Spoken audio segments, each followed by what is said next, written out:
Après une longue attente, François Bayrou a été nommé Premier ministre, ce vendredi 13 décembre, peu avant 13 heures. Il n'y aura pas de censure a priori, a fait savoir Jordan Bardella.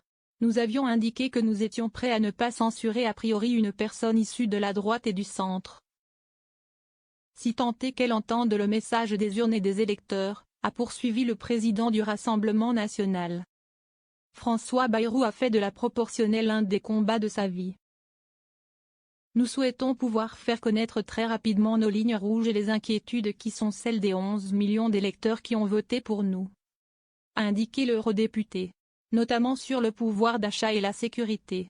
Jordan Bardella se réjouit également que François Bayrou ait fait de la proportionnelle un des combats de sa vie.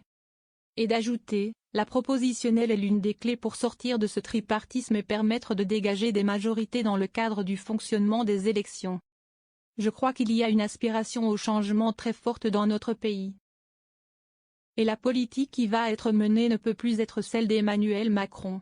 Or c'est récemment la voie dans laquelle était engagé Michel Barnier, a poursuivi le président du RN. Et de conclure, la balle est maintenant entre les mains de François Bayrou. Le choix de François Bayrou confirme le poids et l'importance du RN. Pour Gaëtan Dussoset, député du Rassemblement national, le choix de François Bayrou confirme le poids et l'importance du RN dans la prise de décision et dans la vie politique française.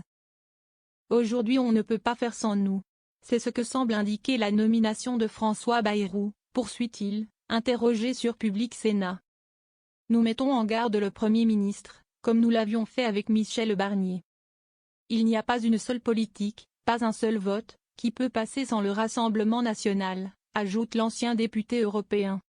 François Bayrou doit entendre la volonté de changement et de rupture de la politique d'Emmanuel Macron qui a été exprimée par les Français. Le nouveau Premier ministre doit maintenant donner un budget à la France, indique Gaëtan Dussoset, mais qui ne soit pas le même que son prédécesseur. À savoir un budget de punition qui consistait à faire porter les efforts toujours sur les mêmes, les familles, les automobilistes, ceux qui travaillent, les agriculteurs et les entreprises.